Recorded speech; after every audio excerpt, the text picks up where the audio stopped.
ശ്രീ കേരള കോൺഗ്രസ് നേതാവ് Stephen George നമുക്കൊപ്പം ചേരുന്നു.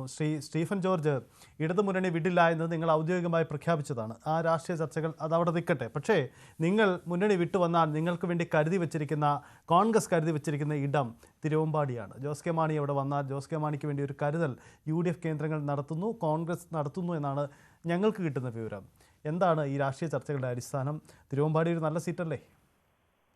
അല്ല, ഇതൊരു ഹൈപ്പോത്തറ്റിക്കൽ ക്വസ്റ്റൻ അല്ലേ?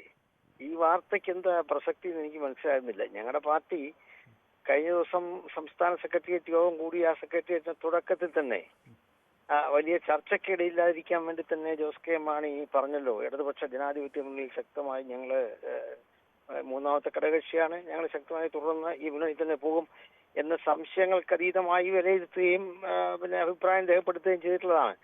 പിന്നെ എന്തിനാണെന്നറിയില്ല ഇങ്ങനെയുള്ള ഒരു വിവാദങ്ങളൊക്കെ. ഇപ്പോൾ ഒരു തിരുവാമ്പാടി സീറ്റാണോ ഈ ഒരു മുന്നണി മാറാനുള്ള അല്ലെങ്കിൽ ഒരു പാർട്ടിയെ സംബന്ധിച്ച് ഒരു പ്രധാന ഘടകം? എനിക്ക് അറിഞ്ഞുകൂടാ അത് എന്താണ് അങ്ങനെ ഉദ്ദേശിക്കുന്നത്.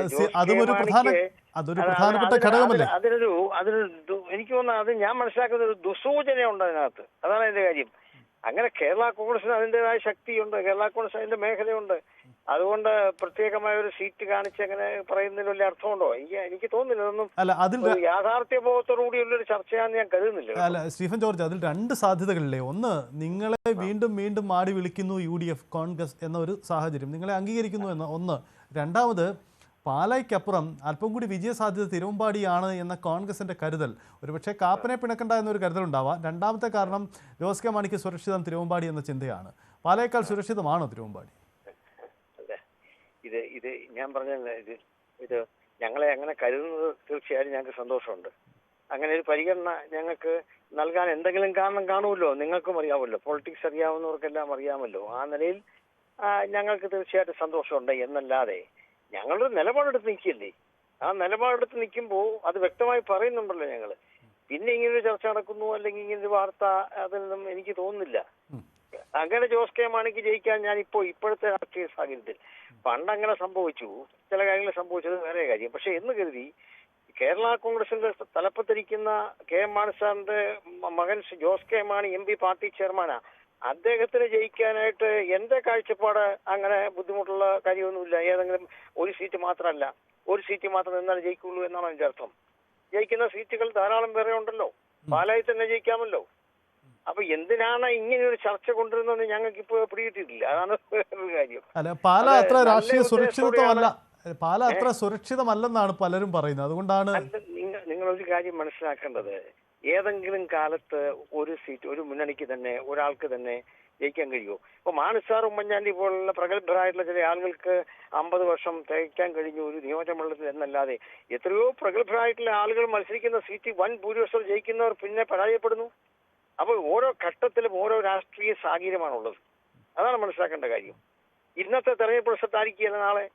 ഞാൻ നിങ്ങളോട് ഞാൻ നേരത്തെ പറഞ്ഞൊരു കാര്യം, എത്ര ഉദാഹരണങ്ങൾ നമ്മുടെ മുമ്പിലുണ്ട്. കഴിഞ്ഞതിന് മുമ്പിലത്തെ പാർലമെന്റ് ഇലക്ഷനിൽ ഒരു സീറ്റാണ് LDF കിട്ടിയത്, ബാക്കി മുഴുവൻ UDF ജയിച്ചു. അപ്പൊ UDF ജയിച്ചപ്പോഴത്തേക്ക് എന്തായാലും അസംബ്ലി ഇലക്ഷൻ UDF എന്ന് കരുതി. പക്ഷെ എന്താ സംഭവിച്ചത്? 99 സീറ്റിന് LDF അധികാരത്തിൽ വന്നില്ലേ? വ്യത്യാസം കണ്ടോ? അപ്പൊ എത്രയോ ജയിച്ച ആൾ തോറ്റിട്ടാണ് അങ്ങനെ അധികാരത്തിൽ വരാൻ കഴിഞ്ഞത്. അപ്പൊ തിരിച്ചും സംഭവിക്കുക. അപ്പൊ ഞാൻ പറഞ്ഞൊരു കാര്യം, ഒരു സ്ഥിരമായ ഒരു സീറ്റ് ഇന്നയാൾക്ക് അല്ലെങ്കിൽ ജയിക്കും എന്ന് പറയാൻ കഴിയില്ല. അതിനൊരു പൊളിറ്റിക്കൽ സിറ്റുവേഷൻ ഉണ്ട്, ഒരു പൊളിറ്റിക്കൽ സെനാരിയോ ഉണ്ട്. അത് ഞാൻ അംഗീകരിക്കുന്നു. പക്ഷേ തിരുവമ്പാടി കേരള കോൺഗ്രസിന് സംഘടനാ നെറ്റ്വർക്ക് ഉള്ള ഒരു സ്ഥലമല്ലേ? കോഴിക്കോട് ഞങ്ങൾക്ക് നല്ല അണികളുള്ള ഒരു ജില്ലയാണ്. എന്റെ കോർപ്പറേഷൻ അവിടെയല്ലേ, ഞാൻ ചെയർമാനായിട്ടുള്ള കോർപ്പറേഷൻ ഓഫീസ് അവിടെയാണ്, കോഴിക്കോടാണ്. കോഴിക്കോട് നമ്മുടെ പാർട്ടിയുടെ ബലത്തെക്കുറിച്ച് എനിക്ക് നല്ല ബോധ്യമുണ്ട്. തിരുവാമ്പാടി കുടിയേറ്റ മേഖലയാണ്. തിരുവാമ്പാടി കേരള കോൺഗ്രസ് നല്ല സ്വാധീനമുണ്ട്. അങ്ങനെയുള്ള പല സീറ്റും ഉണ്ടെന്നേ, തിരുവാമ്പാടി മാത്രമല്ലല്ലോ, പല സീറ്റുകളും ഉണ്ടെന്ന്. അങ്ങനെ കേരള കോൺഗ്രസ് കുടിയേറ്റ മേഖലകളിൽ ജനസ്വാധീനമുള്ള പല മേഖലകളും ഉണ്ട്. മനസ്സിലായില്ലേ? ഇപ്പൊ നിലമ്പൂര് കുടിയേറ്റ മേഖല ഞങ്ങൾക്ക് ഞങ്ങളുടേതായ പങ്ക് വഹിക്കാൻ കഴിഞ്ഞു. ജയിച്ചോ ഇല്ലെന്നുള്ള വേറെ കാര്യം. എങ്കിലും വോട്ട് നോക്കുമ്പോൾ അത് CPM വിലയിരുത്തിയിട്ടുമുണ്ട്, CPM റിപ്പോർട്ടിനകത്ത് ആ കാര്യമുണ്ട്. എന്ന് പറഞ്ഞാൽ ചില മലയോര മേഖല, ചില സീറ്റുകൾ കേരള കോൺഗ്രസിന് സ്വാധീനമുള്ള മേഖലയുണ്ട്. അപ്പൊ അത് ഒരു സീറ്റ് എന്ന് പറയുന്നതിൽ വലിയ പ്രസക്തി ഇല്ലെന്ന് ഞാൻ പറയാം. ആ സീറ്റ് മോശമെന്നല്ല ഞാൻ പറയാം, നല്ല സീറ്റ് തന്നെ. പക്ഷെ ആ ഒരു സീറ്റ് അതാണ് പ്രധാനം. അതുകൊണ്ട് മുന്നണി മാറുന്നൊക്കെ ഒരു വാർത്ത ഉണ്ടാകുന്നത് എവിടുന്നാന്ന് ചോദിച്ചാൽ എനിക്ക് അറിഞ്ഞുകൂടാ. ശരി, അതിന് വലിയ പ്രസക്തിയില്ല. വളരെ നന്ദി സ്റ്റീഫൻ ജോർജ്.